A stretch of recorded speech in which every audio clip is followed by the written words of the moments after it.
Isang magandang araw po sa lahat ng aking mga kabarya, kapwa kolektor, sa lahat ng senior citizen at mga silent viewer, maging sa mga kaibigan natin dyan.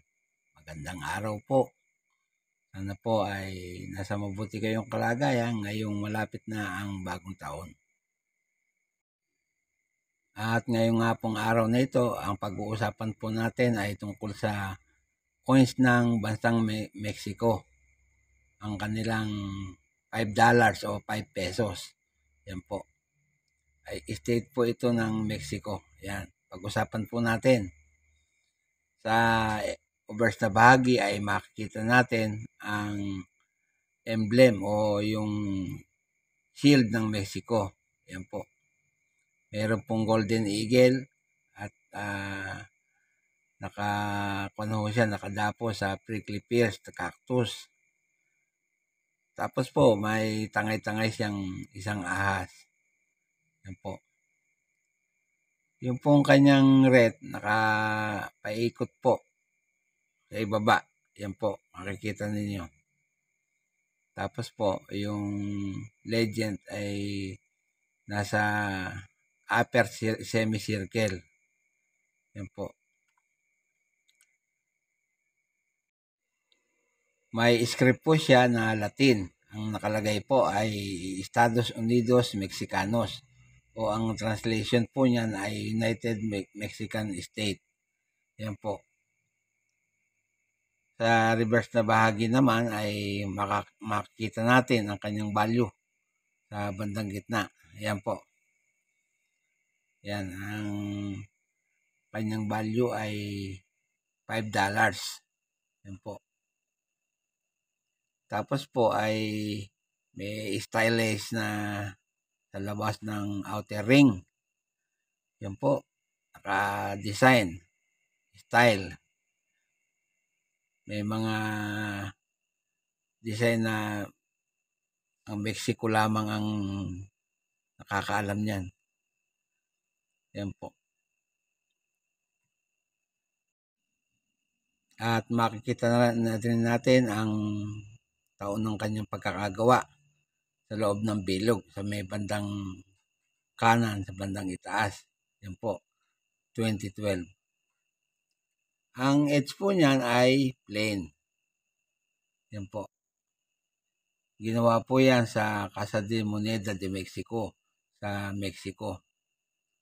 Gumagawa po sila ng coin doon, magbuhat 1535 hanggang sa kasalukuyan. Yan po.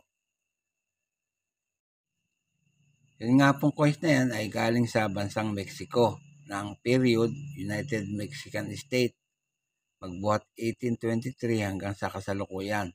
Standard circulation po yan. Ang taon 1997 hanggang 2023. Ang value 5 pesos. Kung i-convert po natin yan sa Philippine pesos, ang halaga po niya 16 pesos. Yan po ang new pesos nila. Bimetallic din po ang komposisyon. Aluminum bronze sa gitna at stainless steel ring ang gilid. Yan po. Tumitimbang po ng 7.07 grams at may diameter na 25.5 mm. Yung kapal po, medyo makapal yan. Yan. 2.03 mm. Nakikita naman po nyo ang hubog ay bilog. Build ang technique na ginamit yan at coin alignment ang orientation. May number po na number 589 at reference number na KM number 605, school number 179. Dito po sa numista ay may mga presyo na po. Para po dyan sa 2012, ang very good po niyan ay 15 pesos. Ang fine, extra fine, very fine, yan po 31 pesos. Ang almost uncirculated po ay 39 pesos at ang uncirculated po niyan ay nagkakalaga ng 87 pesos. Yan po. Dito naman po sa eBay, kapag ang inyong barya ay graded na, nakakahalaga po yan ng $199.33.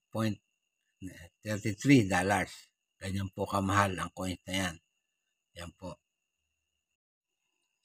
Yan po lamang at wala nang iba.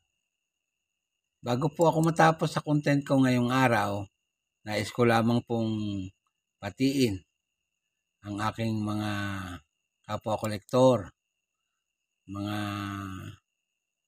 kapwa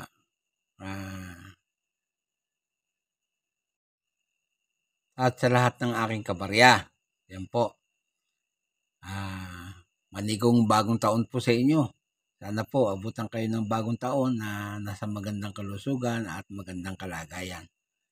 Ngunit gusto ko lamang pong i-shoutout ang aking kaibigan, si CNS Vlog PH, gayon din si Ate Simply Lotlot. Yung kaibigan kong Haponesa, si Koriko Kaleidoscopy. Shoutout po sa inyo. Shoutout po kay Flor Dalisa Alisna.